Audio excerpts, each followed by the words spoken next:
E eu falei, galera, salvamos, a gente tem 6 meses para construir isso aqui, né? E passou algumas semanas, meus desenvolvedores foram todos embora. Porque você, enquanto empreendedor, você tá lá para provar a sua hipótese. Tá lá para construir a sua solução, o seu produto, para fazer o comercial e para fazer aquele negócio virar. Era como se fosse uma montagem de quebra-cabeça, assim. E gastava muito tempo com isso. Vocês estão vendo que hoje eu vim de Faria Lima, né? Quem gostou aí já dá uma curtida no episódio. Porque hoje nós vamos falar de captação de recursos, né? Startup aqui que não é startup mais.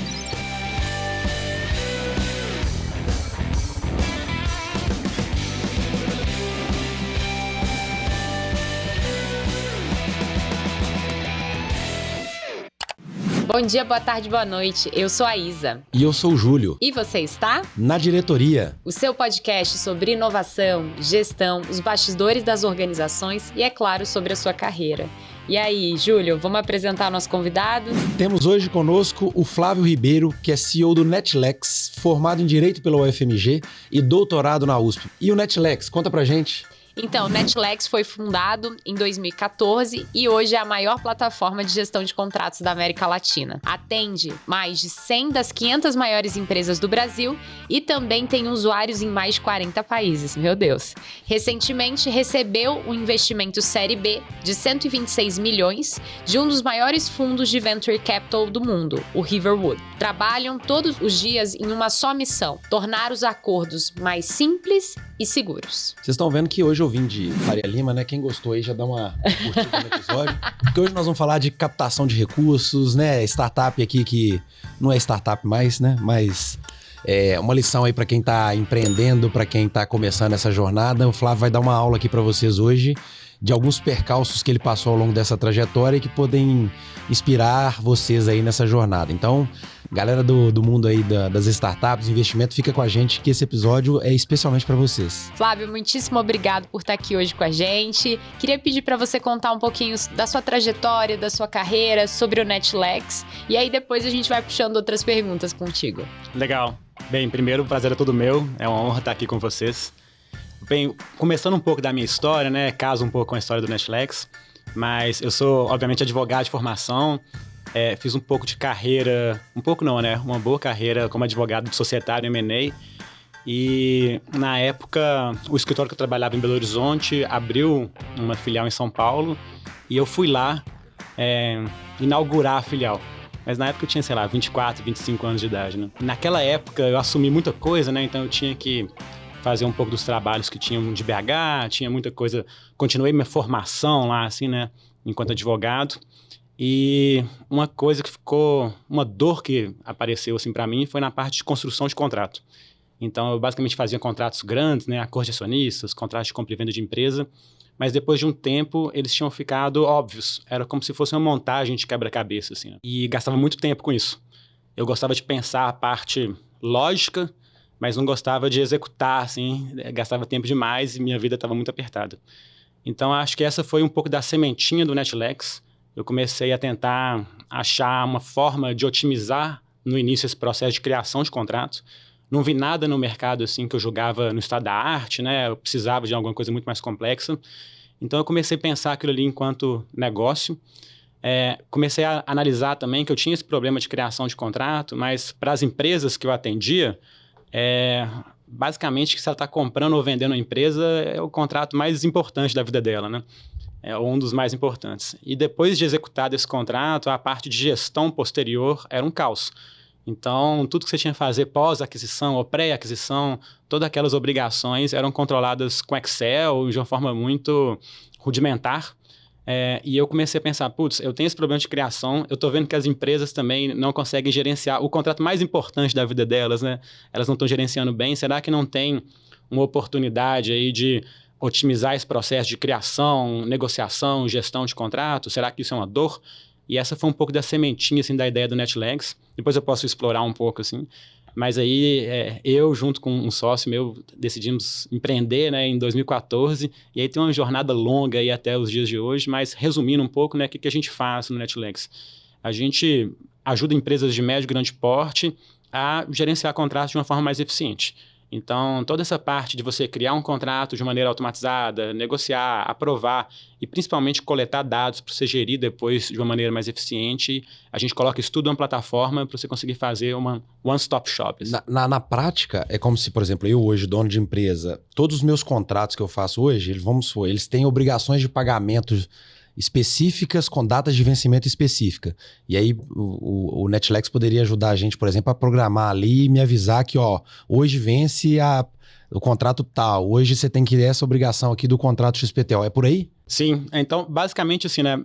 Quais são os departamentos que mais fazem contrato dentro da empresa?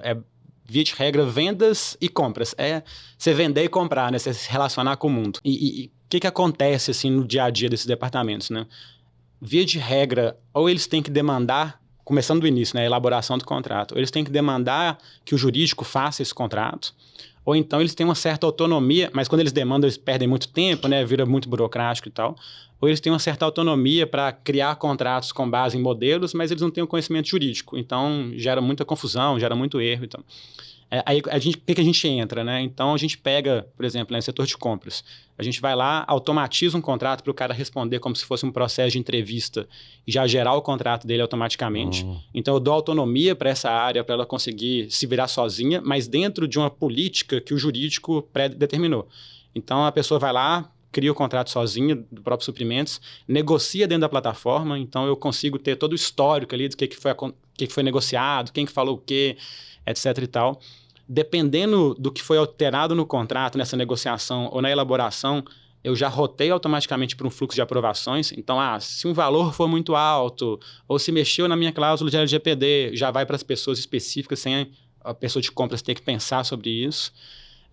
Depois tem a parte de assinar o contrato, né, a parte mais simples. Mas uma vez que você fez tudo isso na plataforma, depois a gente gera como se fosse um dashboard para você gerenciar aquele contrato. Então, olha, você contratou tal coisa para entregar em tal data, com tal nível de SLA, com tal data de vencimento, com tal fluxo de pagamento. Então, o contrato é como se fosse um projeto, né? Cada contrato tem uma particularidade. Então, acho que um dos grandes diferenciais nossos é conseguir criar esse dashboard de uma maneira mais customizada por contrato, já coletando os dados para você não precisar ficar preenchendo manualmente. No final do dia, é dar eficiência assim, para as áreas compras, vendas e qualquer outra que mexe com o contrato, mas dá também inteligência para você consumir os dados contratuais e entender tudo, né? Quem que é seu fornecedor, se ele está performando bem ou não está, se vale a pena renovar com ele ou não vale, como que você negocia, você tratar riscos, né? Isso é um negócio muito relevante da parte contratual. Empresa, né? É como se fosse uma ficção, né? Não existe assim no mundo físico, né? Então, assim, como é que ela se relaciona com o mundo, né? A forma dela se relacionar com o mundo é através de contrato. Não tem outra forma dela se vincular. Então, tudo que ela tem para fora, assim, ela tem que ter contrato. Então, tem até uma teoria econômica, né, que fala que empresa não é nada mais do que um feixe de contratos, né? Então, tem uma importância bem relevante, assim, que às vezes passa despercebido. Ficou um sinônimo um pouco de burocracia, mas na verdade é super estratégico. Os advogados têm que ficar com medo do Netflix ou eles têm que entender o Netflix como parceiro deles? Não, super parceiro. Via de regra, quem contrata a gente nas empresas é o jurídico. Então, assim, porque o jurídico ele tem um problema que ou ele vira um gargalo do negócio, que tudo passa pelo jurídico para eu revisar e tudo mais, então se o negócio começa a odiar o jurídico, ou então ele delega, mas perde segurança jurídica, que é a função principal dele dentro da empresa, de controlar a segurança jurídica. Então, a gente vem assim como uma tábua de salvação, assim, olha, você vai conseguir delegar, mas você vai supervisionar tudo, vai ser de acordo com seus critérios. Então, a gente ajuda... Porque, teoricamente, o jurídico define essas políticas que o software vai utilizar ali, do que pode ou não pode liberar na elaboração daquele contrato, né? Exatamente. Assim, o jurídico define essas condições de contorno ali para cada... E os caminhos, né? As alçadas, essas regras. Exatamente. Então, assim, o jurídico fica no controle no fim do dia do processo. Ele que define as minutas, ele que define as políticas, ele que tem essa gestão macro, assim, de garantir segurança jurídica, mas com a visão muito business, de deixar o business eficiente, de dar autonomia, de ser rápido, né? Então, essa que é a ideia. Porque trazendo para nossa... vamos pensar assim, lá antigamente, como quando éramos consultores de processos. Sempre tinha a reclamação do negócio do jurídico. Vai passar pelo jurídico no mínimo 2 semanas. Aí era sempre mais 2 semanas no processo, aí atrasa, o pessoal aí fica não tentando assina. achar a forma de bypassar o jurídico, né? Não, vamos tentar validar uma minuta antes, para ser uma minuta padrão, mas sempre tinha que passar pelo jurídico. Não, muito, muito interessante. É uma dor de todo mundo e de todas as empresas, né? Exatamente, exatamente. E assim, não é culpa do jurídico, né? Vai revisar um contrato que você não tem um minuto, que alguém mexeu lá, que não tem um IA para te ajudar. É um processo, assim, extremamente difícil, você tem que ser detalhista, demora muito tempo. Então, acho que o jurídico, de certa forma, recebe uma fama injustiçada de ser lento, mas porque realmente é lento. E aí, o que a gente vem com o software é exatamente para dar essa agilidade para o jurídico. Então, além do jurídico ter o controle e tudo, quando cai para o jurídico, a gente tem um monte de ferramenta para ajudar ele a tornar esse trabalho mais eficiente, né? Legal. E aí, pensando nessa trajetória de empreendedorismo, ficou clara a dor, vocês começaram a pensar na solução, mas conta um pouquinho como é que foi esse caminho, porque a gente, às vezes, depois do produto já maduro, com vários clientes, a gente, às vezes, não olha para trás e vê, meu Deus, que montanha-russa, né? Sim. E a gente gosta muito, assim, de fazer narrativas históricas, né? Pensar, assim, os grandes eventos, né? As grandes explosões ao longo desse caminho aí, assim, na sua cabeça, se você tivesse que listar, a gente tivesse que montar uma linha do tempo com os principais marcos dessa história. E os aprendizados, E os aprendizados em cada um deles, né? Pra gente dar insight pra quem vai passar por jornadas parecidas. Legal. Sangue, suor e lágrimas. Vamos lá. Acho que primeiro, assim, né, teve essa decisão de empreender, não é uma decisão fácil, né? Acho que eu tinha uma carreira já consolidada, assim, como advogado, então não foi simples, assim, embarcar nessa jornada. Mas no final do dia, você pensa, daqui a 10 anos, né, se eu olhar para trás, o que eu gostaria de ter feito, né? E era muito óbvio, assim, que eu tinha essa vontade de empreender e tal. Então, acho que esse foi o primeiro ponto, assim. Mas começando a empresa, né, o que aconteceu, assim, na época? A gente está falando aqui de 2014, não tinha VC, né, não tinha gente querendo financiar, assim, de forma tão ostensiva empresas, então você tinha que começar com as próprias pernas. E eu também não tinha menor conhecimento, né? Tudo que tem de material hoje, como empreender, de como é que fazer uma startup, não existia tanto assim. Então, era muito meio que na raça. E a gente teve vários e vários erros, assim, nesse contexto, né? Então, acho que o primeiro ponto é, a gente tinha essa ideia desse produto completo que eu já falei, né? De a gente trabalhar com empresas, gerenciando todo o ciclo contratual, mas a gente não tinha dinheiro para fazer isso. A única coisa que a gente tinha dinheiro para fazer era a primeira parte de automatizar o documento. Então, toda a outra parte do workflow de aprovação e gestão não tinha como. Então, a gente começou com a automatização. Mas a automatização, e aí vem alguns erros, né? Acho que vindo, assim, né, de uma carreira jurídica, a gente tem muito apreço por detalhe, né? Tipo assim, tudo é excelência, né, e tal. E quando a gente falou assim, vamos construir esse produto de automatização, eu falei, não, tem que ser o melhor do mundo, MVP que nada, né? Então, assim, tem que ser um negócio muito, muito bom. E acho que foi um erro, mas que no final foi um acerto, assim, né? Porque a gente ficou muito tempo desenvolvendo esse primeiro produto, quase 2 anos. Então, a gente ficou quase 2 anos sem cliente, sem nada, sem receita, né? Então, foi uma fase bem tensa, assim. E por uma loucura minha, assim, de querer já fazer o melhor de cara. Porque qual que é o padrão de startup, né? O padrão de startup é, você faz o menor produto viável possível, testa o mercado, vê se tem mercado para aquilo ali e depois você expande, né? Então, eu fiz algo oposto, mas, de certa forma, foi a nossa salvação. Porque se a gente tivesse um MVP logo em 2014 e testasse, não existia mercado.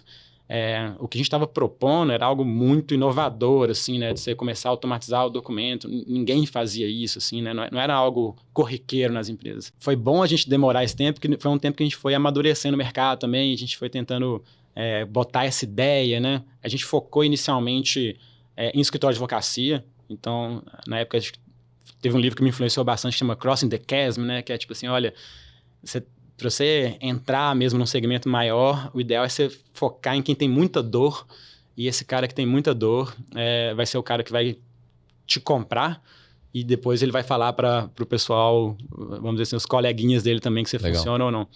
Então, a gente falou assim, cara, quem tem muita dor nessa parte específica de elaboração? Que na parte específica de elaboração, a empresa não tinha tanta dor, ela tinha dor no processo inteiro, né? Se eu só elaborasse e não fizesse tudo, não geraria.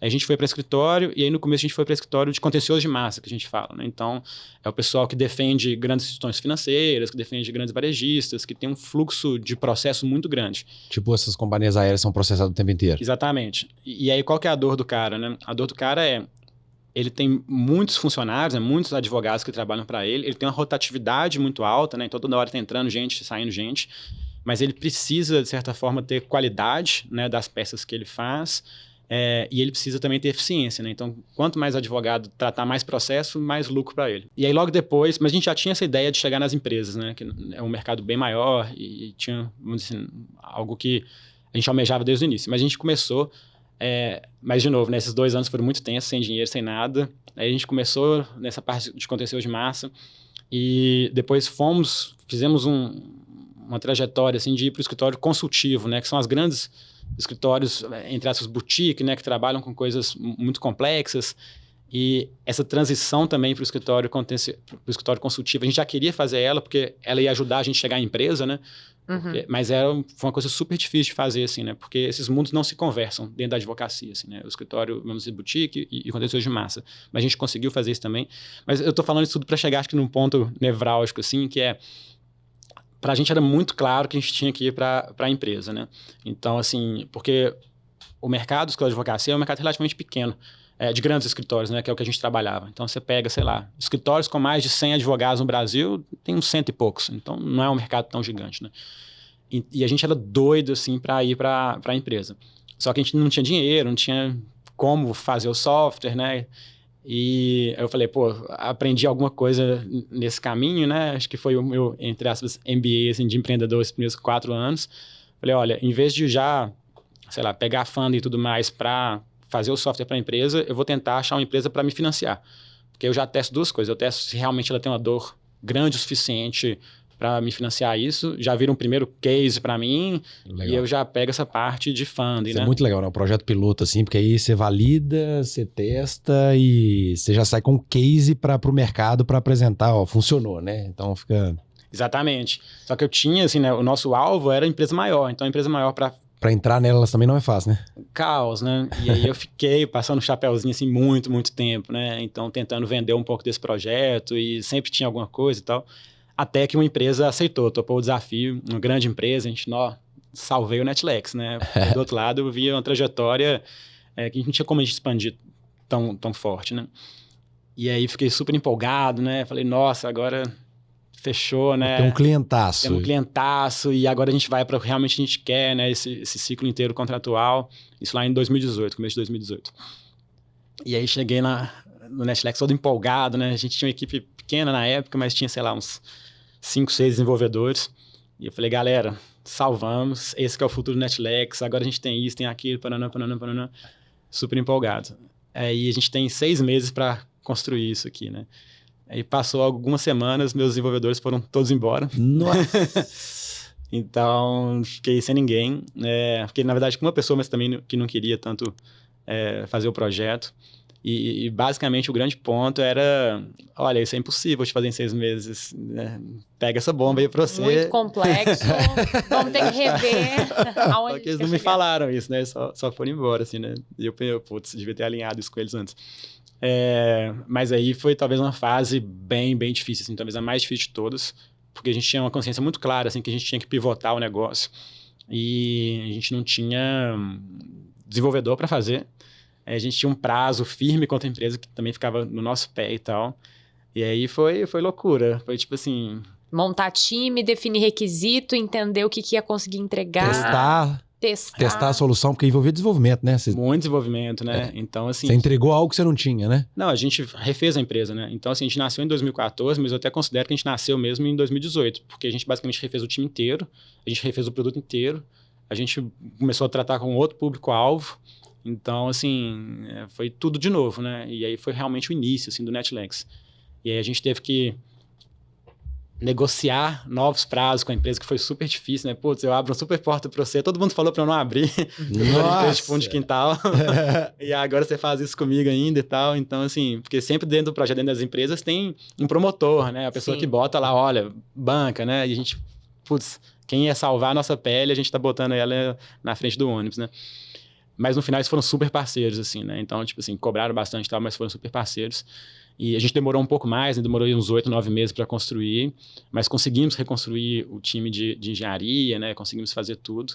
E aí entramos, assim, com eles. Foi um super case. Mas você tá me lembrando um conceito aqui que é super legal lá da nossa teoria de gestão da inovação, que diz respeito a tipos de incerteza. que influenciam diretamente quando você está pensando em desenvolvimento de soluções. Assim, você comentou 2 tipos. Assim. Você tem alguns tipos clássicos, né? Pô, incerteza técnica ou tecnológica, que é aquela incerteza que, pô, eu vou começar um desenvolvimento, é isso, eu não sei se a gente vai chegar ao final com a solução que eu esperava, pode ter falha ali no código, a gente vai ter que testar, retestar, ou seja, é uma incerteza sobre a solução que está sendo desenvolvida em si. Mas você comentou outras 2 aí, que normalmente às vezes as pessoas ignoram. É isso, quando você vai fazer uma análise de risco do projeto e tal, o pessoal fala muito dessa incerteza da solução. E, inclusive, os mecanismos de fomento no Brasil tratam muito dessa incerteza técnica e nem escutam as outras. Mas você falou 2 para nós. Uma, incerteza de mercado, que é clássica também, né? Que você faz os business cases. Mas no seu caso, você comentou, quando a gente criou a solução, a gente não sabia nem quem era o nosso cliente. Então, olha, quando a gente está falando de gestão da inovação nas empresas, pô, se eu estou falando de uma inovação mais disruptiva, mais radical, aí é o formato, né? Pô, eu vou pedir para você fazer um business plan, sendo que a gente não sabe nem quem é o comprador ainda, quem é o mercado nem entendeu ainda que ele precisa dessa solução. Então, soluções mais radicais, elas tendem a ter uma incertezas extremas, né? Incerteza de mercado é uma delas. E outra, que é uma incerteza organizacional de recursos, que a gente chama, que é o que você acabou de demonstrar aqui com um caso prático. Ou seja, eu comecei um projeto e às vezes a empresa não se pergunta, assim, às vezes ela está contando que tudo vai...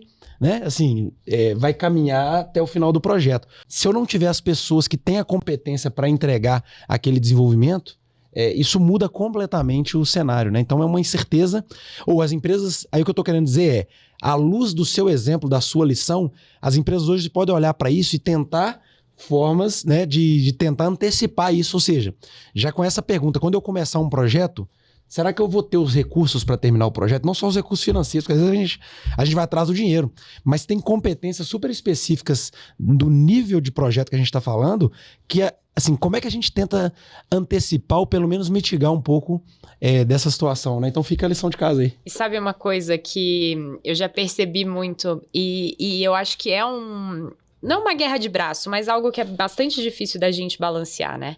Porque você, enquanto empreendedor, você tá lá para provar a sua hipótese. Tá lá para construir a sua solução, o seu produto, para fazer o comercial e para fazer aquele negócio virar. Mas você precisa de um time técnico para entregar também. E às vezes a gente tem aquela dificuldade de, não, em 6 meses eu te entrego. Vou dar conta, conta comigo. Você não quer perder a oportunidade de ser financiado, de financiar a sua ideia. Mas às vezes você coloca o seu time e também a sua capacidade de cumprir aquele prazo, aquele acordo, em xeque porque você não está combinando lá atrás. Você não está checando, né, com o seu time. É viável? Como é que a gente vai fazer? Até onde a gente consegue ir? E eu acho que é uma balança muito difícil em qualquer tipo de negócio, às vezes numa startup, em ambientes que você tem mais incerteza, ou às vezes no seu dia a dia de trabalho. Você tá ali, você vai começar um projeto, você quer atender aquele cliente ou você quer chegar naquele mercado, é uma oportunidade. E quantas vezes a gente também já não escutou, né? Do comercial indo lá vendendo, esquecendo de combinar a cooperação. Então, acho que são pontos importantes, assim, de aprendizados, independente do momento, estágio e do tipo de negócio, o quanto que essa transversalidade impacta, né? E como fazer esses acordos dentro de casa impactam o que você consegue entregar para o seu cliente. Então, e tem um outro recado aqui super importante para quem está lá na empresa grande, para as empresas maduras, que é o seguinte: hoje, a gente estuda muito isso, assim, é um tema de estudo nosso que se chama engajamento corporativo com startups. Ou seja, como é que a empresa grande deveria se portar com startups. Consegue lidar, né? Ou como ela deveria se adaptar, porque isso, todo mundo sabe que isso gera valor, que eu preciso trazer soluções do ecossistema para o meu negócio, só que quando a empresa vai se relacionar com a startup, ela quer fazer um contrato igual ela faz com um fornecedor grande. Ela quer colocar um prazo fixo e quer penalizar a startup. Entendeu? Aí você fala assim, pô, peraí, se eu tô entrando num projeto que tem uma incerteza ali, assim, vai ter um desenvolvimento para eu te entregar a solução não tá pronta. Nós vamos construir a solução junta. A gente já cansou de ver isso. Assim, a empresa que chega para negociar com a startup fala assim, não, para eu te contratar, me apresenta o seu balanço dos últimos 5 anos. Aí você fala assim, cara, minha empresa tem 6 meses, 1 ano. Então, é um modelo completamente diferente de relacionamento e as empresas precisam entender essa história, assim, como é que ela funciona do outro lado, para ela ajustar os seus processos internos, que é isso que você falou, assim. para não gerar esse desgaste, esse estresse que você teve, pô, será que não vale a pena, já que eu tô contratando uma startup, que a solução que eu tô contratando não é pacote fechado, eu não tô contratando mesa e cadeira de fábrica, eu tô contratando uma solução que carrega um nível de incerteza. A gente não teria que ser um pouco mais flexível no contrato? Como é que a gente aceita que tem incerteza aí na jogada e traduz isso no meu contrato com o meu parceiro? Porque é isso assim, não é tratar a startup como um fornecedor tradicional que tem um produto de prateleira e que eu vou espremer ele por menor preço. Não, assim, tem muita coisa ali que vai precisar ser construída junto. Vai ter que ser amadurecida naquele contrato. Então, para a empresa que quer se relacionar com a startup, ela tem que entender que esse relacionamento, então o setor de suprimentos aí, não é um relacionamento tradicional. Se a empresa precisa mudar várias práticas de gestão se ela quiser fazer isso bem feito. E o bom, assim, que tem exemplo de quem já sofreu com isso e a gente tenta trazer aqui, e tem muita literatura sendo construída em cima disso, de boas práticas nesse sentido, né? Como é que as empresas se preparam para o relacionamento com esse tipo de ator. Sim, total. E assim, né, acho que levando um pouco também do impacto positivo, né, essa empresa específica, a gente fez esse projeto com eles, foi super sucesso, né, depois serviu como benchmark, assim, para um monte de coisa que a gente fez, mas você estava falando, até me lembrou, ano passado a gente teve, como se fosse uma competição, assim, uma premiação, na verdade, global, em Austin. E esse caso que a gente fez com essa empresa ganhou o primeiro lugar em um das premiações lá. Pô, que legal. Onde a gente acha isso, assim? Tem divulgação disso? Foi publicado? Que a gente fica querendo estudar e publicar. Tem.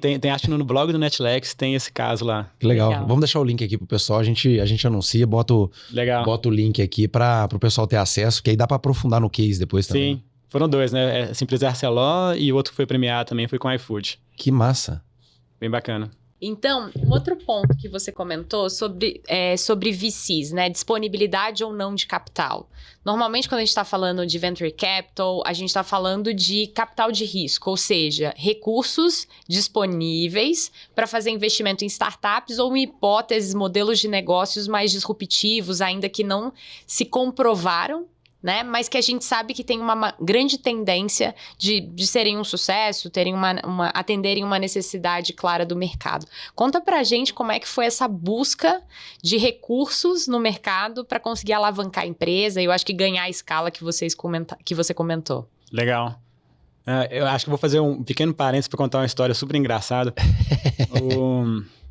Vamos lá, né? Quando eu era advogado ainda, né? Quando eu estava lá em São Paulo e tudo mais, aconteceu uma coisa muito maluca, assim, né?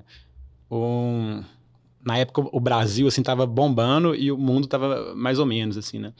Então, era lá 2010, 2011, e aconteceu um fenômeno, assim, que muitos empreendedores de fora, que estavam com o mercado de venture capital muito mais envolvido e tudo mais, captavam dinheiro lá fora e vinha para o Brasil criar empresas. Uhum. Então, teve um fluxo muito grande, assim, naquela ocasião.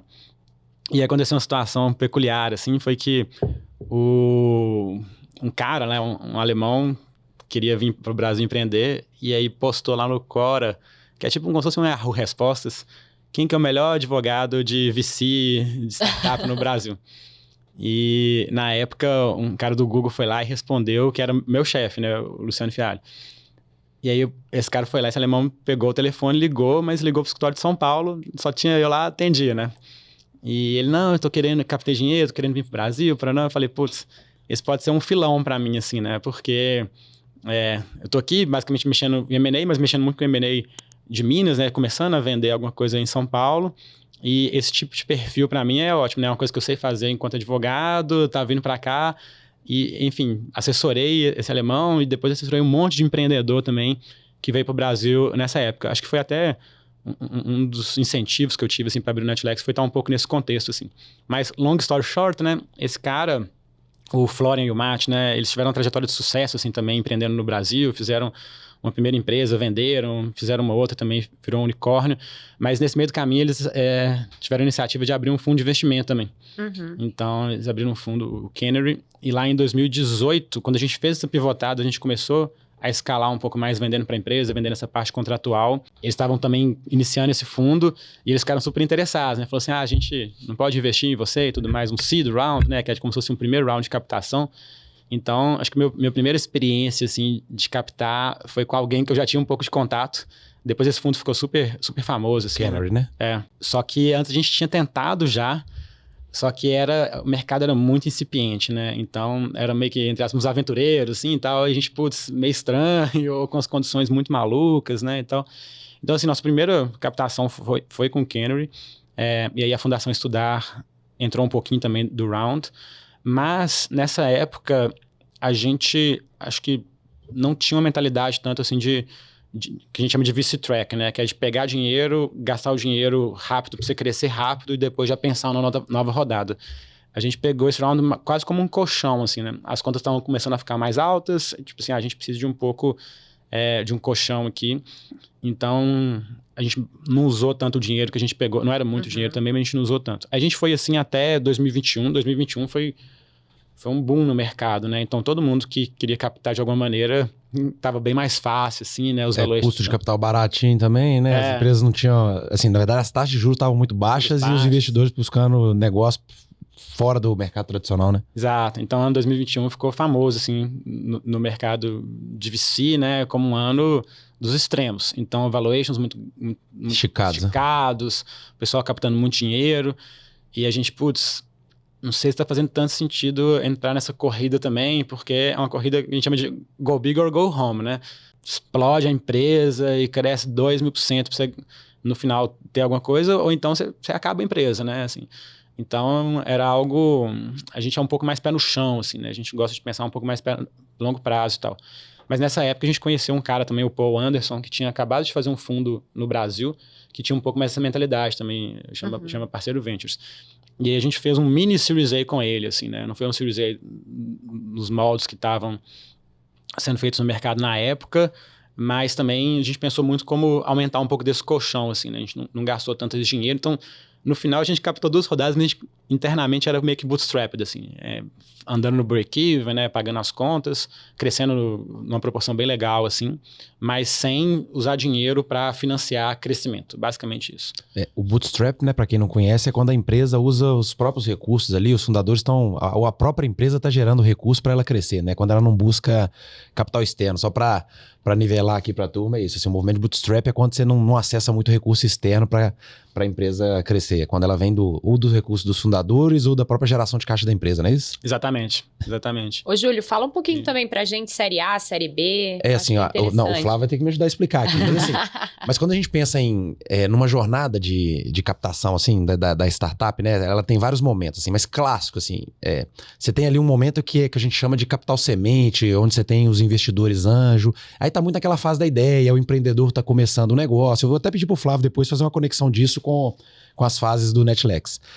E aí depois você passa para um momento de venture capital, que aí você entra nessas rodadas que a gente fala, né? O venture capital é quando a empresa ainda está numa fase de early stage, que a gente chama, ela está pré-operacional, ela ainda não está, né, completamente em voo de cruzeiro, às vezes ela já testou o modelo de negócio, está faturando alguma coisa, mas ela ainda não está em voo de cruzeiro, e aí é o que o Flávio falou, ela ainda precisa de capital para alcançar essa maturidade, essa sustentação financeira. Ou seja, ela ainda não comprovou 100% a hipótese de negócio, ou produto ou serviço dela, ela ainda não consegue ter uma geração de caixa que a sustenta ou que consegue também trazer outros níveis, fazer a escalada da empresa, e ela busca esse capital, e aí o mercado entende isso como investimento com um pouco mais de risco, mas já tem uma comprovação mínima de que aquela hipótese faz sentido. Perfeito, assim. E aí o mercado, então, aposta num negócio, mas não é um negócio incipiente, né? Você não tá naquela fase, você não tá naquela fase do PowerPoint mais.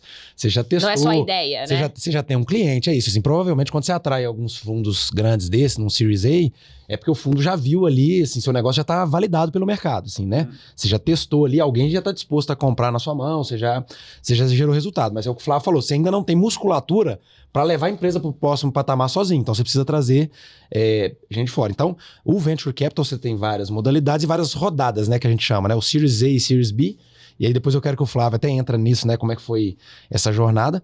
E aí você ainda tem um outro estágio, que talvez a gente ainda vai ver o Netflix entrar em um momento futuro, não sei se é interesse deles ou não, que aí é uma terceira forma de captação de recursos, que são fundos de private equity.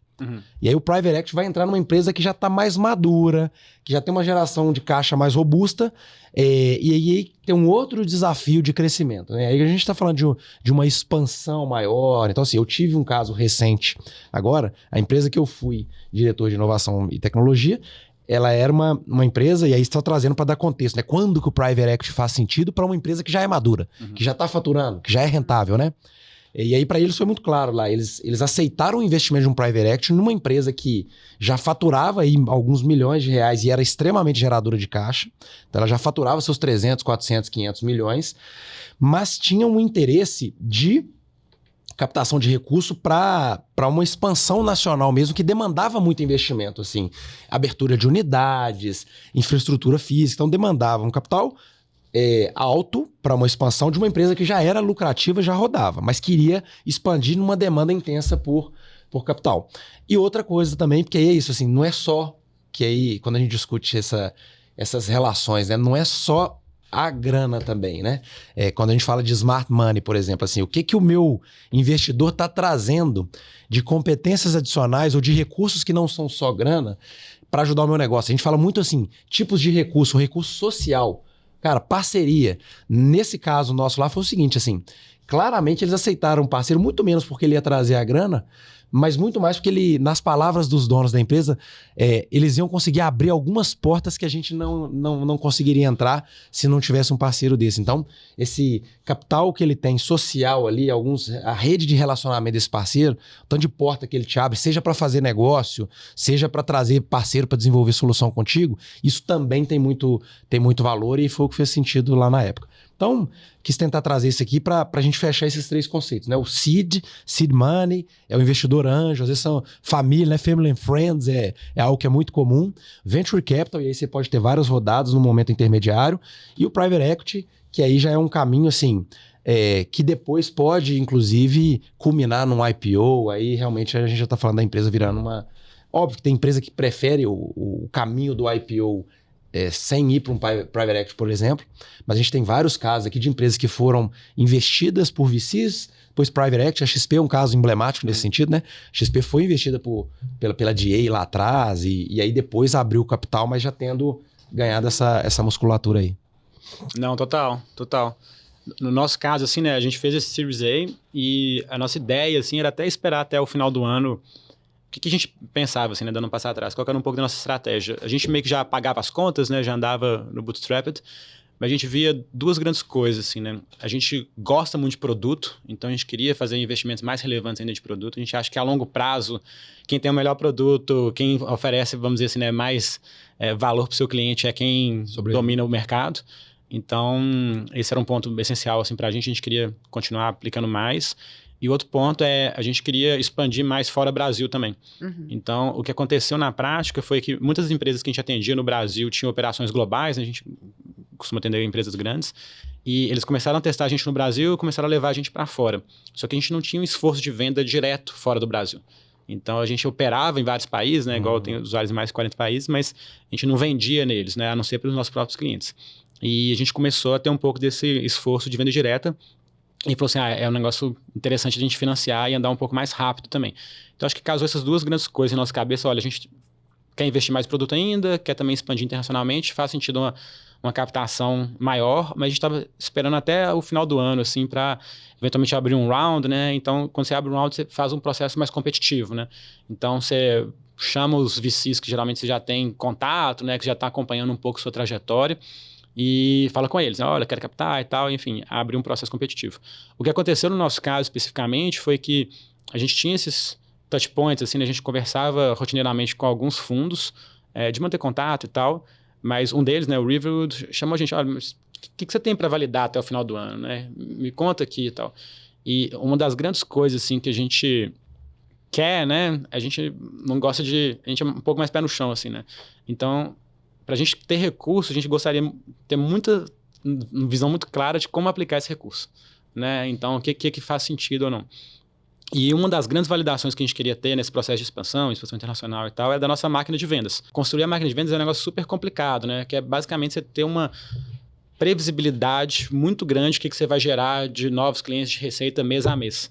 E para você fazer isso, é N fatores, né? Você tem que entender quantos leads você tem que gerar, qual que é a sua taxa de conversão entre cada etapa, qual que é o perfil de você contratar de vendedor, né? Como que você remunera ele, como que você faz progressão na carreira. Então, tem N fatores assim, que você tem que ajustar para ir otimizando um pouco essa máquina de vendas. E a gente falou assim, olha, a gente não pode captar antes da gente ter isso muito claro, porque senão vira um E é interno, essa máquina de vendas basicamente interna, assim. Tudo interno. Hoje a gente não trabalha com parceria, mas tudo interno. Então, assim, a gente ficou um bom tempo, assim, mexendo nessa máquina de vendas, validando e tal. E aí, quando a gente foi ver, a gente já estava tendo uma previsibilidade muito certeira, assim, sabe? Óbvio, né, que sempre tem coisa para melhorar, mas já estava redondinho.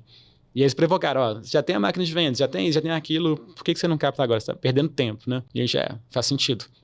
E aí a gente adiantou um pouco essa rodada. E aí eles entraram para acelerar algo que estava validado, né? Sim. Esse é o ponto. Eu acho que muito interessante que você comentou é essa relação que vocês mantiveram com alguns VCs para, no momento dessa maior segurança do negócio do próximo passo, vocês já terem claramente a empresa, o negócio posicionado e muitas pessoas vendo, ou muitos VCs querendo investir em vocês, né? Vendo como uma possibilidade. E eu acho que esse também é uma grande melhor prática. Não é só aparecer no momento que você quer buscar o dinheiro, mas é como é que você vai construindo essa relação e mostrando que é um negócio, mesmo que ainda num momento de desenvolvimento, né? Que ainda não tenha ganhado tanta escala, é seguro e que faz sentido ter o investimento. Né? E aí eu até queria te perguntar também, emendando aí com a Isa, que é isso assim, quem são as pessoas que você teve boas experiências para os empreendedores buscarem, assim, quem que tá de portas abertas para receber, qual que é o momento, assim, que é isso, assim, para falar para essa galera, qual que é o momento de levar também, porque às vezes você tem uma boa oportunidade, mas se você leva no momento errado, você fecha uma porta de um VC e depois ela não se abre mais. Então assim, quem que essa galera poderia buscar, em que momento tem que procurar esse tipo de parceiro? No mundo de VCs tem uma certa especialização, assim, né? Eu acho que tanto de tamanho de cheque e às vezes também de setor, do que a empresa mexe e tal. Então, assim, dependendo do estágio que você tá, vale a pena, obviamente, fazer relacionamento com os VCs que investem naquele estágio. Então, por exemplo, você está no estágio de seed round, procura VC de seed round. Mas também com o pessoal que está um estágio à frente, né? Então, olha, se eu estou no seed round, eu faço relacionamentos com a galera do seed round, mas também com a galera que mexe com série A. Se eu tô na série A, eu relaciono com a galera da série B e tal. Então, acho que é bom, assim, olhar um pouco para frente desse perfil. Eu tive muita sorte, assim, né? Todos os investidores do Netflix, né? O Kenner, o parceiro, o Riverwood, são ótimos, assim, né? Acho que foram essenciais, assim, para o nosso sucesso, contribuíram demais, assim, né? Tanto de rede de relacionamento, quanto de seniorizar a gente mais em práticas e tal. Então, são nomes que eu recomendo. Mas a indústria hoje de VC no Brasil, ela já é bem mais madura do que era há 10 anos atrás. É outro mundo, assim, né? Então, tem muita gente boa. Uma dica que eu daria é, exatamente como você falou, manter um pouco desse relacionamento. Então, é muito raro o cara que é um VC mais, assim, top, né, investir de cara. Ele já quer saber, é igual namoro e casamento, né? Então, o cara vai te dar um cheque, ele quer te conhecer. Você tá construindo um relacionamento, né? Exato. Então, assim, o ideal é ter touch points, assim, já combinar com o pessoal de 6 meses, ou se tiver mais acelerado, né, de 3 meses, fazer uma videoconferência, você contar um pouco como é que tá aí na empresa, abrir um pouco os números. E aí eu acho que estabelecendo um pouco dessa relação de confiança, né? Olha, eu vou fazer isso, você vai lá, tá entregando aquilo, cara, esse cara é ponta firme, né, e tal. Então... Agora, eu fiquei louco aqui pra saber o seguinte, porque às vezes você vai ter poucas oportunidades de estar com esses caras também, né? O que tem que estar, o que é obrigatório no pitch, por exemplo? Você vai ter uma call ali de 3 em 3, 6 em 6 meses, e às vezes o cara não vai ter muito tempo pra te escutar. Assim, o que não pode faltar no pitch ali, no storytelling da apresentação? Assim, o que essa galera quer ver das empresas? Sim, acho que depende muito do round que você tá. Então, por exemplo, você tá no seed round, você não tem como muito mostrar número, né? Você ainda não tem tanto número. Se tiver, ótimo, né? Mas é muito mais aí um storytelling de que você vê de visão de mercado, de você como founder. Acho que as duas principais coisas assim no seed round são quem são os founders e qual que é o mercado. Geralmente os bons VCs olham isso, né? Porque é muito difícil você ter um plano de negócio muito inicial e tal, vai ser tudo errado, assim, né? O que geralmente a galera olha é, esses founders, eles conseguem executar isso? Eles são bons o suficientes? Eles têm, assim, né? Seja track record, seja o que já fizeram até aqui, seja alguma coisa, assim, algum diferencial que eu acredito que esse cara vai ser capaz de fazer isso, né? E o segundo é ter um mercado grande o suficiente. Essa parte do mercado ela é mais tricky, assim, né? Porque, às vezes, os VCs gostam muito disso, porque senão você faz um negócio, mas um mercado muito restrito que não vai conseguir escalar. Exato. Mas, acho que a gente está enxergando já há algum tempo um pouco de mudança nisso, assim, né? Porque o que o pessoal começou a perceber foi que se você for flexível o suficiente, às vezes você começa no mercado menor e depois vai indo para um mercado maior e tal, expandindo. Às vezes você começa ultra nichado, por exemplo, resolvendo uma dor específica, mas aí você ganha musculatura também depois para crescer, né? Você vira o peixe grande no lago pequeno, né? Mas depois você consegue ir conquistando outros lagos, né? E tal. Legal. Então, assim, acho que no seed round é um pouco disso, né? Quem são os founders e o que é o mercado.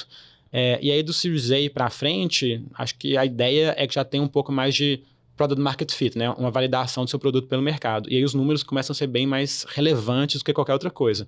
Então você pode ter o pitch, né? Pode contar um pouco e tal, mas eu acho que tem que ter muita fluência nos seus números. Olha, a gente... Tudo, né? Nosso crescimento é esse, nosso revenue churn é esse, nosso LTV sobre CAC é esse. Então, essas coisas principais, o Rule of 40. Assim, esses indicadores são importantes. Querendo ou não, sua apresentação está pautada em grandes indicadores, né? Eles querem ver crescimento de receita, LTV CAC, lucratividade, você falou de churn. Basicamente, o que o cara quer ver é, olha, você está crescendo de forma saudável, né? Então, assim, e aí o que é crescer de forma saudável, né? Primeiro você está tendo uma taxa de crescimento que seja robusta o suficiente, que você tem uma projeção ali. O ideal é aquele... exponencial. Então começa assim e começa a colocar, né? Então você está crescendo. Crescimento talvez seja o fator mais importante, mas hoje tem muito essa parte de ser sustentável. Antes era só crescimento, né? 2021, você está crescendo, não importa o resto, né? Não importa se o business para de pé. Hoje a galera é bem mais preocupada se o business para de pé. E aí o business parar de pé tem alguns indicadores chaves, assim, né? Então, por exemplo, sua peneira está aberta, né? Então você está tendo muito churn, tem muito cliente indo embora. Isso é um mau sinal de product market fit, né? Então, se tiver um churn menor, né? Churn talvez seja um dos mais poderosos, assim, né? Porque você entra muito cliente, mas sai muito cliente, você vai ter um problema grande ali, né? Então, o revenue churn e o logo churn, né? São bem importantes.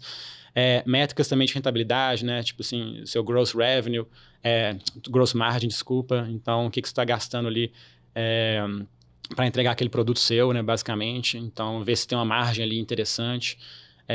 Ver se também você não está financiando a aquisição dos clientes, né? De forma não sustentável, né? Então, tipo assim, quanto você está gastando, né? Que é o CAC, para trazer um cliente.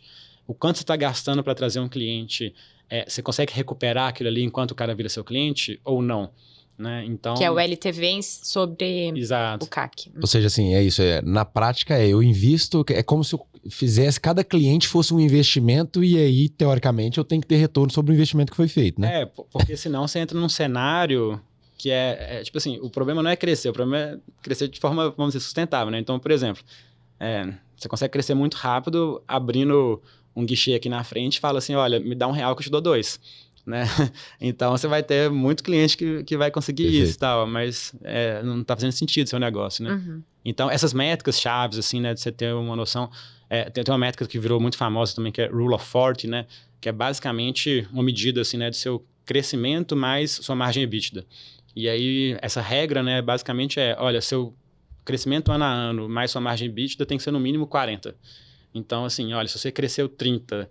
você tem que ter pelo menos 10 de EBITDA para estar lá e tal. Então, tem algumas métricas assim, que são bem, vamos dizer, entre aspas, mais famosas no mundo startup. E isso tem que ter na ponta da língua, né? Então, quando o cara está conversando com você tem que saber já falar bem sobre isso e tal. Então, acho que a grande diferença, assim, né? Seed para Series A e B é isso. Tem que ser versado no entendimento de métricas do seu negócio. Muito legal. E falando sobre o produto, voltando ali um pouquinho para a discussão de tecnologia, como é que vocês veem isso hoje no mercado? Como é que vocês posicionam o produto, fazem essa venda? Tá, legal. Software as a service. Acho que seria legal a gente entender um pouquinho dessas discussões também. Não, acho que eu vou dar uma devagada aqui, depois eu volto na sua pergunta. Não, é bom dar contexto nós pra gente entender. Sem pressa. A conversa tá boa, nós estamos sem pressa. Tá, legal. Primeiro vamos no básico, assim, né? Eu acho que um negócio super importante, foi um dos grandes aprendizados, assim, enquanto empreendedor, é o fundamento das coisas, né? Então, você pensar o porquê, né? Bem first principles e tal, te ajuda muito a direcionar o futuro e evitar enrascada, assim, né? Mas é mais difícil. Então, mas... A gente tenta, fala. A gente tentou. Mas vamos lá, né? Então, a gente mexe com contratos, né? Então, acho que um primeiro ponto, assim, de contratos é para que serve o contrato? É uma pergunta básica, né? Tipo assim, para que serve? Mas ela não é simples, não.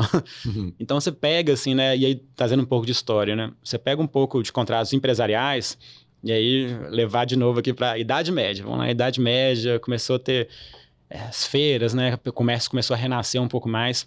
E se você pensa um pouco no comércio, o que acontece? Se você sofistica um pouco a forma como você compra e vende, você já começa a ter problema. Então, por exemplo, você está lá numa feira, né? Você vai comprar, sei lá, algodão. Você dá lá um escambo ou dá algum dinheiro pro cara te dá algodão, tá tranquilo, né? Não tem problema. Mas agora, imagina você vai sofisticar um pouquinho. Você tem lá, eu tô querendo comprar de você, sei lá, 30 barris de vinho. Daqui a 6 meses, você vai ter que produzir isso. Então, eu virei para você lá na feira, olha, daqui a 6 meses eu vou voltar aqui, eu quero 30 barris. Aí você foi, contratou gente, fez mais barril, plantou mais vinho. Daqui a 6 meses você me vem com 30 barris. Aí eu viro para você e falo assim, Júlio, na verdade não é 30 não, você entendeu errado, é 3.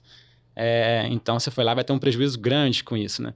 Então, toda vez que o comércio fica um pouco mais sofisticado, né, um pouco dessas coisas, você começa a ter problema de definição, né? Então, olha, para você fazer esse negócio de novo comigo, você queria ter uma visão muito clara, né, de quantos barris que realmente vão ser, qual que é a qualidade do vinho, onde que você vai entregar, quanto que você vai me pagar. Então, esses termos básicos, assim, você começa a ter essa necessidade de escrever, porque senão a interpretação, né, cada um interpreta do jeito que... Se tiver problema no clima, quem que vai segurar o prejuízo? Exatamente. Então, você começa a ter essa necessidade de ter uma clareza muito grande sobre o que uma parte espera da outra. Qualquer coisa um pouco mais complexa. Então, esse é um dos fundamentos. E o outro fundamento é você ter que ter segurança, mesmo tendo clareza, eu vou lá e te contratei, a gente foi lá, você vai entregar isso. Aí chega, eu não te pago, te dou o calote e tudo mais. Você quer ter uma segurança que aquilo ali vai ser cumprido. Então, assim, na nossa visão, o contrato empresarial, né, ele tem basicamente 2 grandes pontos nevrálgicos, assim, né? Um ele serve para tornar claro, assim, o que uma parte espera da outra. Então, fazer a regra do jogo ali, né? E o outro é para dar segurança do que foi acordado vai ser cumprido. Então, são esses 2 grandes fundamentos, assim, né? E na nossa visão, tudo caminha para isso. Mas aí eu vou dar um parênteses, né? E como é que isso foi evoluindo, né? Essa parte de tornar a regra clara e ter confiança de que aquilo ali vai ser cumprido. Então, essa parte de tornar a regra clara, o que aconteceu foi que o mundo foi ficando mais complexo, né? Então, hoje, não é só você colocar lá prazo, forma de pagamento, o que você espera e tal. Você tem N outras coisas, né? Eu tenho que proteger a propriedade intelectual. Eu tenho que entender se você está tratando bem meus dados, não tá. Então, assim, tem muito mais complexidade. Você não está corrompendo alguém para me entregar aquele vinho e tal. Então, tem um monte de coisa que você tem que tratar dentro do contrato. Então, ficou mais complexo. A linguagem também não ajudou. Então, assim, acho que a gente foi muito para um juridiquês, assim, contratual, tirou um pouco de clareza, assim, né, do que se espera de cada coisa. Então, essa parte, assim, acho que em termos de tornar a regra clara, a gente não está num ponto tão legal. E, do outro lado, né, de tornar a execução segura do contrato, eu acho que o problema não é nem hoje você ter segurança que aquilo ali vai ser cumprido. Você pode, enfim, né, ir para o judiciário ou para um tribunal arbitral, mas eu acho que o grande ponto aí é a parte de gestão. As pessoas geralmente demoram muito tempo para negociar e fazer o contrato, mas gerenciam ele muito mal.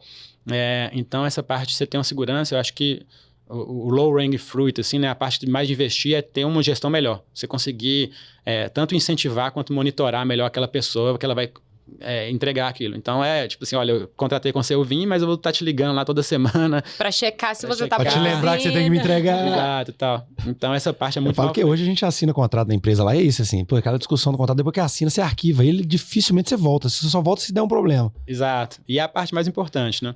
Então, por que eu dei esse apanhado histórico, assim, né? Na nossa visão, acho que tudo que tem de inovação, tudo que tem de produto para frente, é um pouco de usar a tecnologia para resgatar o fundamento, assim, né? De deixar simples, assim, né? A forma, as regras do jogo. Então, o que se espera de cada uma das partes. E na outra parte, assim, de otimizar a gestão. Então, ter uma gestão mais eficiente, assim, você conseguir gerir sem ter um custo tão grande, usando muita tecnologia para isso. E aí, o que a gente faz, basicamente, é ter um software que ataca esses 2 pontos, né? Por isso que até nosso... Eu ia até te pedir para dar exemplo, assim, que aí nós vamos no detalhe dos elementos inovadores ali. Qual feature ou quais funcionalidades do software atacam essas dores aí hoje que geram muito valor para o cliente, assim? Legal. Vamos um pouco de trás para frente, então, né? Começando na parte de gestão. Então, por exemplo, gestão, o que você tem... A gestão básica, né, de data de vencimento, etc e tal, ela é relativamente fácil, assim, né? O problema é a gestão de obrigações. Então, entregou ou não entregou, de obrigações de relacionamento com o vendedor, né?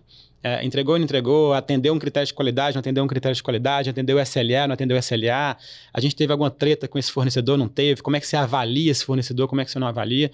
Então, na nossa visão, é como se fosse um projeto, e aí qual que é o problema, assim, né? O problema é que você tem que ter uma certa flexibilidade para você gerir. Então, se você pega sistemas mais duros, como é que você bota todas essas minúcias lá dentro, né? É muito difícil. E aí o que acontece na prática é que o pessoal vai para o Excel. O Excel te dá uma grande flexibilidade, né, para gerenciar, mas ele não te dá controle. Você não sabe quem que mexeu ali, você não consegue extrair insight, você não consegue extrair nada, né? Então, muito do nosso approach, assim, é fazer de uma forma, fazer um dashboard de gestão que te dê um pouco da flexibilidade, como se fosse quase um Excel, né? Mas que te dê essa parte e outra, né? De controle, de insights, né? E tal, então, de informações mais parametrizadas. E aí, o que a gente faz na prática, né? A gente basicamente consome os dados do contrato e aí, tipo assim, utiliza IA para consumir dados de contratos externos, né? E já pré-popular essa dashboard de gestão. Se o contrato for feito no Netflix, também já pega automaticamente. Então, na prática, né, quando você faz um contrato, igual você falou, né, a gente faz um contrato, arquiva e não mexe com ele, basicamente porque é muito caro você mexer com ele. Pô, eu vou ter que pegar, vou ter que fazer um Excel, vou ter que não sei o quê, como é que eu vou monitorar isso, etc. Então, a gente tira esse custo, que é basicamente você joga o contrato lá, a gente constrói esse dashboard para você de gestão, e aí nesse dashboard de gestão já tem tudo, né? Tem alerta, eu vou colocar um alerta para X tempo ir lá e monitorar, ou então eu tenho que avaliar esse cara de tempos em tempos. Então, eu tiro um pouco desse custo seu de gestão contratual utilizando tecnologia, né? Então, acho que esse é um grande exemplo. Mas aí, ao longo de toda a cadeia, né? Tipo assim, você criar de forma otimizada, você vai negociar, você tem um assistente de IA para te ajudar a negociar também, para te dar mais autonomia para as áreas, né? Olha, a área não vai só criar, não, ela também vai conseguir negociar algumas cláusulas, porque dentro dos meus parâmetros eu já vou dar alguns insights para eles e tal. Via de regra, né? Hoje virou muito moda, né? IA, tudo IA e tal, mas IA é um campo de aplicação muito interessante para contrato.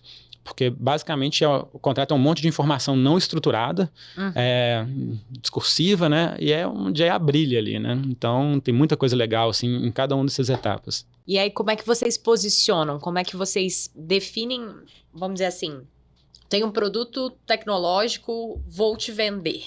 Vocês trabalham como software as a service. Sim, software as a service. Então, basicamente, o cliente acessa a gente pela internet, ele tem um ambiente dele, né?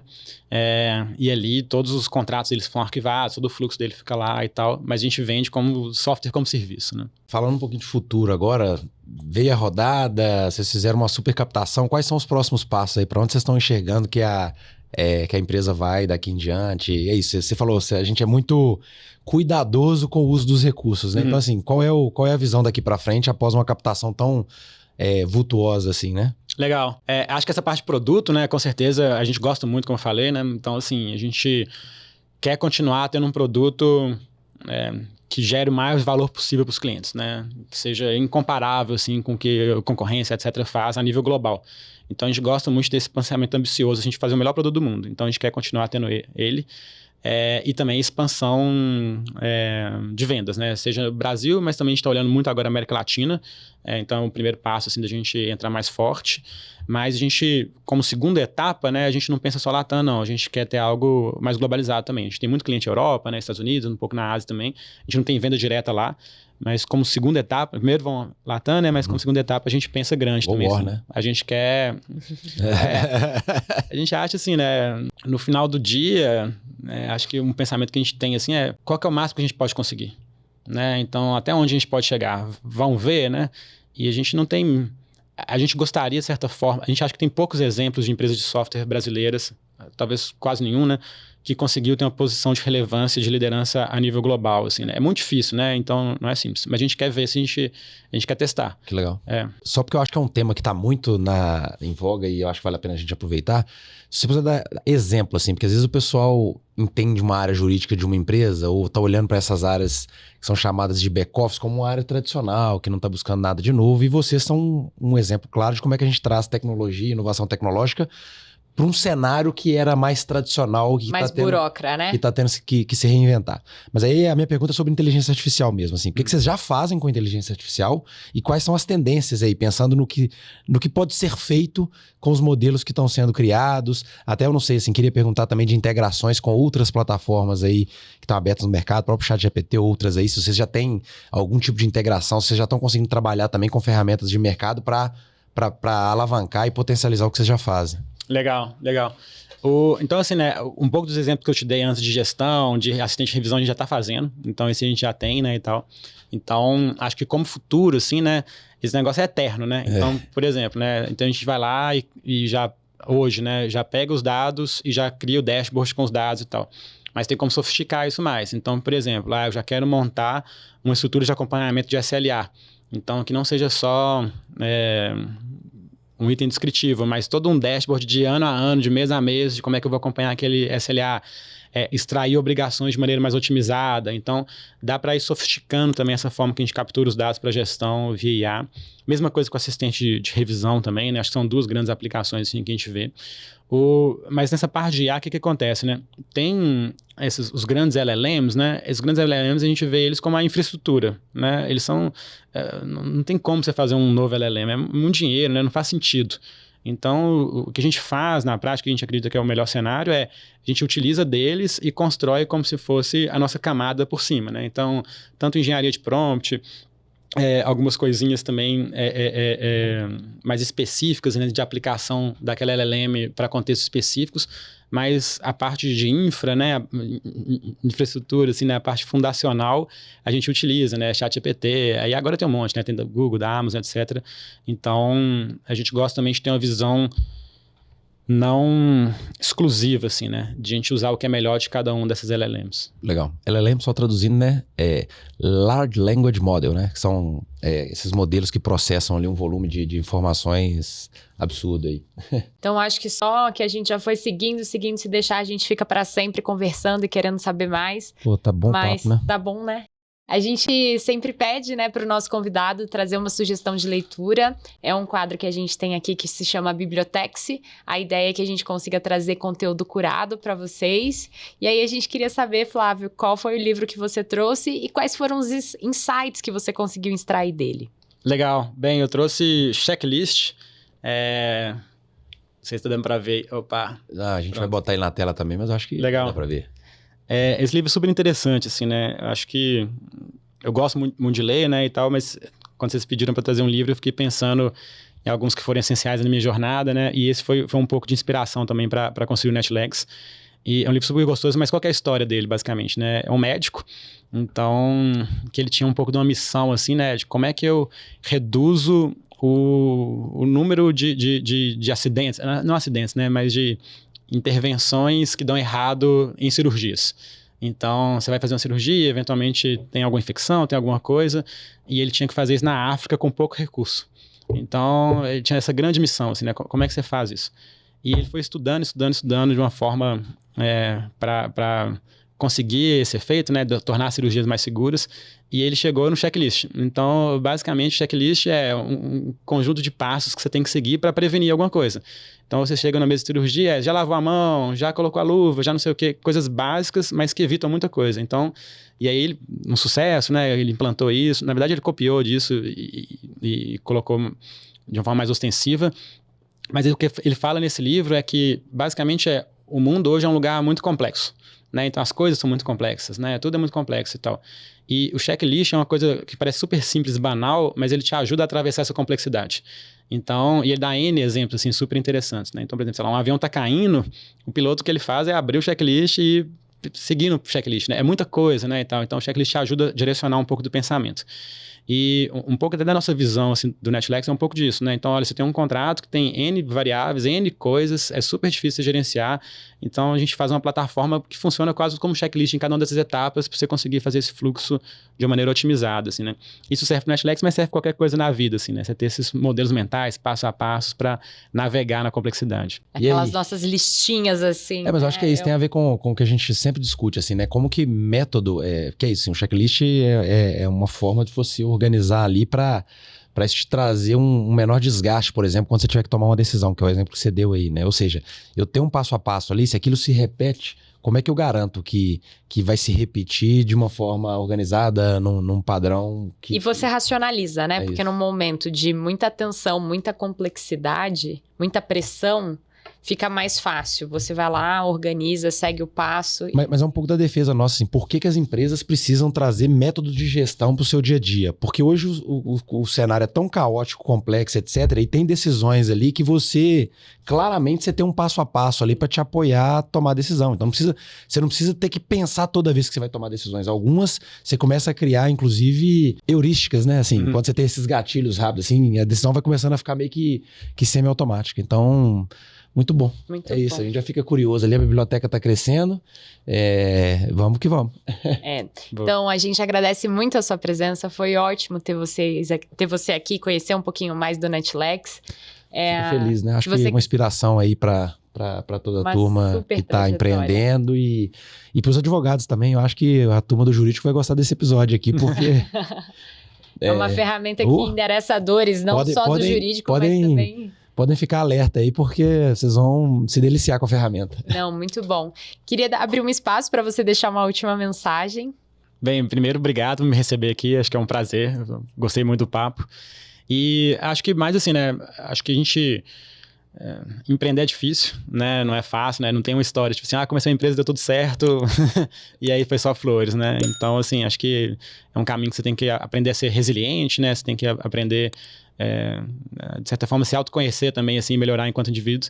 Então, assim, acho que para todo mundo que está querendo empreender, né, ou que já empreende, acho que eu queria só reforçar, assim, que acho que é um caminho super interessante, é um caminho que ajuda o país. Ainda a gente não tem uma história de sucesso, né, acho que a gente está começando, a gente tem muita coisa para fazer, mas se inspirar alguma pessoa, assim, eu vou ficar super feliz também de seguir esse caminho. Não, vocês têm uma história de sucesso, sim, vocês merecem parabéns, assim, acho que a gente também tem que valorizar, porque para nós, assim, enquanto nação, é um orgulho uma empresa brasileira vendendo em 40 países, assim, então, acho que vocês podem, é isso, assim, eu sei que a cobrança é alta, eu sei que os desafios são enormes, mas vocês têm que se orgulhar, sim. Claro. A gente te agradece, né, assim, enquanto cidadão brasileiro, pelo trabalho que vocês estão fazendo, é isso, assim, e a gente que é entusiasta de inovação, tecnologia, e ver uma empresa brasileira dando esse espaço que vocês estão dando, pra gente é motivo de orgulho, sim, pode comemorar. São vários marcos, né, assim, eu acho que olhar pra trás e comemorar as pequenas vitórias é incrível, mas é claro, como empreendedor, a gente nunca tá confortável onde a gente tá e a gente quer mais, né? É isso aí. Esse que é o espírito.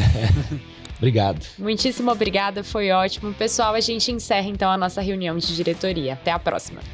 Até já. Valeu. Um abraço.